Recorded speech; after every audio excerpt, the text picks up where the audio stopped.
এফালে ইমাৰ্জেঞ্চি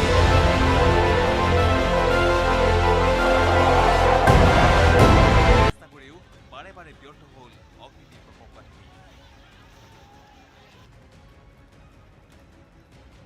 এটা বাসগৃহৰ পৰাই জুইৰ সূত্ৰপাত হৈ নিমিষতে জুইয়ে চানি ধৰে সমগ্ৰ অঞ্চল বিস্ফোৰিত হয় কেইবাটাও চিলিণ্ডাৰ তাৰ পিছতেই জাহ গ'ল বৃহৎ বজাৰখনৰ লগতে 50টাকৈ বাসগৃহ কিন্তু কি কাৰণত জুইৰ সূত্ৰপাত হৈছিল সেয়া এই পৰ্যন্ত জানিব পৰা হোৱা নাই সবজি বেপাৰী ফল বেপাৰী এনেকুৱা ধৰণৰ বেপাৰীবিলাকৰ প্ৰায় 40-50টা ঘৰ দোকান সব একে জেগাতে থাকে আৰু প্ৰায়খিনি ঘৰ কেঁচা মানে তো কেনেকৈ জুই লাগিলে এতিয়ালৈকে কোনো ক'ব পৰা নাই কিন্তু একেলগত একদম চপাচপিকৈ আছে ন 40-50টা ঘৰ মানে একদম গোটেইটো জ্বলি যায় মানে বস্তু বাহিনী একো বচা নাই ডকুমেণ্ট মানে কাপোৰ কানি আৰু যিমান সব তেনেকৈ জ্বলি যায় ফায়াৰ চাৰ্ভিচ আমি লগে লগে ফায়াৰ চাৰ্ভিচত খবৰ দিলোঁ থানাত দিলোঁ তেওঁলোকো আহি পালে কিন্তু আহি পোৱাৰ আগে ডিগবৈৰ পৰা Rina Kakoni Gogoi news 18 north east মুক্ৰকাণ্ডৰ চাঞ্চল্য এতিয়াও মাৰ যোৱা নাই 2 এদিনতে CBI তদন্ত আৰম্ভ হ'ব সেই বিষয়েও সবিশেষ লৈ আহিম আন এটা বিৰতিৰ পিছত সাধাৰণ ষ্টীল এনেকৈ পৰে মাইথন ষ্টীল এনেকৈ পৰে ধমকৈ নিউজ হেডলাইন আগবঢ়াইছে পেট চফা আয়ুৰ্বেদিক চূৰণ পেট চফা প্ৰতিদিনে মজা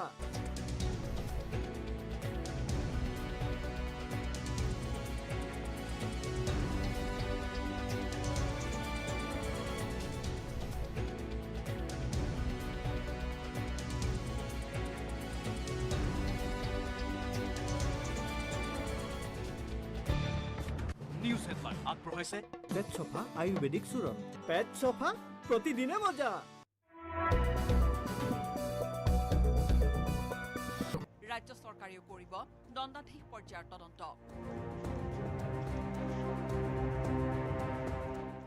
আমি ইমিডিয়েটলি সেইটো তদন্ত CBI ট্ৰান্সফাৰ কৰিবলৈ লিখিব লাগে সেইটো আমি লিখিলোঁ লিখাৰ পিছত সেইটো এতিয়া গভৰ্ণমেণ্ট অফ ইণ্ডিয়াত আছে মই ভাবোঁ 2 এদিনৰ ভিতৰত তদন্ত ট্ৰান্সফাৰ কৰা অৰ্ডাৰটো আহি যাব second government of Assam already এটা জুডিচিয়েল ইনকুৱাৰী অৰ্ডাৰ কৰিছে ইফালে মুক্ৰকাণ্ডৰ পিছতে চৰকাৰী পক্ষৰ পৰা কৰা হৈছে ইটোৰ পিছত সিটো ঘোষণা মঙলবাৰে মুক্ৰত উপস্থিত হৈ কাৰ্বি আংলং স্বায়ত্তশাসিত পৰিষদৰ CEM তুলিৰাম ৰংহাঙে ফৰেষ্ট ৰেঞ্জৰ কাৰ্যালয় স্থাপনৰ লগতে ফৰেষ্ট বেটেলিয়ন কেম্প স্থাপনৰো ঘোষণা কৰে ফৰেষ্ট কেম্পটো ইয়াত ফৰেষ্ট ৰেঞ্জ অফিচলৈকে আমি লৈ যাম ইয়াতে পুলিচ থাকিব বেটেলিয়ন কেম্প থাকিব ইয়াতে বৰ্তমানলৈকে ইনফ্ৰাষ্ট্ৰাকচাৰ ডেভেলপমেণ্টৰ কাম কৰিম আৰু ইয়াত কি অফিচ থাকিব ফৰেষ্ট অফিচ থাকিব ইয়াতে আৰু ফৰেষ্ট ষ্টাফ থাকিব আৰু গোটেইখিনি কাম আমি হাতত লোৱাৰ কাৰণে আৰম্ভ কৰিম কিন্তু চৰকাৰী পক্ষৰ একাধিক প্ৰতিশ্ৰুতি ঘোষণাৰ পিছতো আশ্বস্ত হোৱা নাই বিৰোধী কংগ্ৰেছ প্ৰদেশ কংগ্ৰেছৰ সভাপতি ভূপেন বৰাৰ দাবী বনৰক্ষী জোৱান বিদ্যা সিং লেগঠেক জাতীয় শ্বহীদ ঘোষণা কৰা হওক তেওঁৰ মৃত্যুৰ দিনটো বন সংৰক্ষণ দিৱস হিচাপে ঘোষণাৰ দাবী ভূপেন বৰাৰ মুখ্যমন্ত্ৰীৰ প্ৰথম দায়িত্ব আছিল বিদ্যা সিং লেগটেৰ পৰিয়ালটোৰ খবৰ লোৱা মৃতদেহৰ কাষত শোকসন্তপ্ত পৰিয়ালৰ কাষত থিয় হোৱা তেওঁৰ নেডাৰশ্বিপটো ৰাখিবৰ কাৰণে তেওঁ প্ৰথমতে মেঘালয়ৰ মুখ্যমন্ত্ৰীক সন্তুষ্ট কৰিবলৈ আততায়ী বনদস্যুকেইজনক ৰাজপৰালৰ পৰা 5 লাখ টকা দিল যে 48 ঘণ্টাৰ ভিতৰত অসম চৰকাৰে বিদ্যা সিং লেগটেক অসমৰ শ্বহীদ ঘোষণা কৰিব লাগে আৰু তেওঁৰ মৃত্যুৰ দিনটোক বন সুৰক্ষা দিৱস হিচাপে উদযাপন কৰিব লাগে ইয়াৰ মাজতে সাংসদ হৰেণ সিং বে তুলিলে চাঞ্চল্যকৰ অভিযোগ সীমান্তত কাঠ চুৰিৰ ঘটনাত জড়িত আছে খোদ কনৰেড চাংমা চৰকাৰ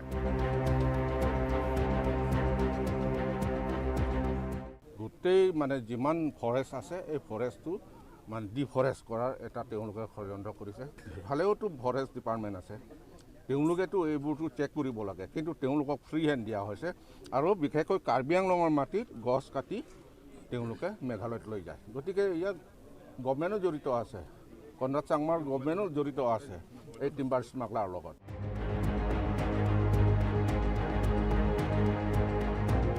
বজাৰ পৰা পৰা প্ৰণৱ শৰ্মাৰ সহযোগত bureau' report news 18 Assam north east.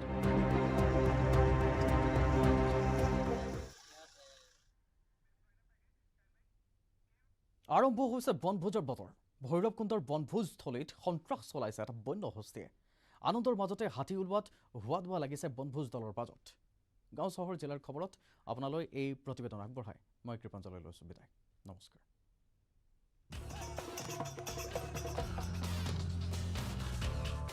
শীতে খোজ পেলালেই আৰম্ভ হয় বনভোজৰ বতৰ।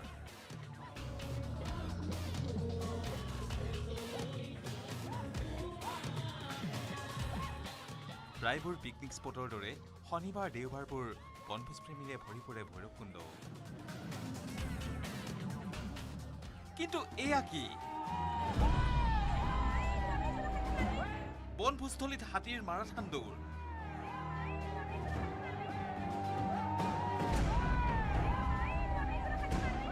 হাতীৰ চোচা দেখি ভয়তে কপিল বনভোজকাৰী আৰু তাৰ পিছত হোৱা দোৱা।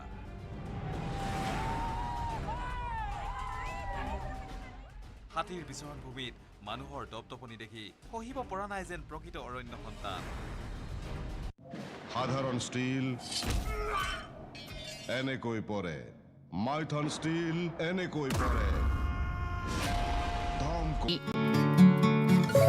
গহপুৰ কাৰিবিল চাপৰিৰ এইগৰাকী বৃদ্ধ ৮০ বছৰ ঊৰ্ধৰ অসহায়ভাৱে পাৰ কৰিছে জীৱন। নাম খেমছয় মিলি। অকলহৰে পাৰ কৰিছে জীৱন। আপোন বুলিবলৈ আইতাগৰাকীৰ কোনো নাই। শীতৰ বতৰত এখন চালিৰ তলত পাৰ কৰিছে সময়।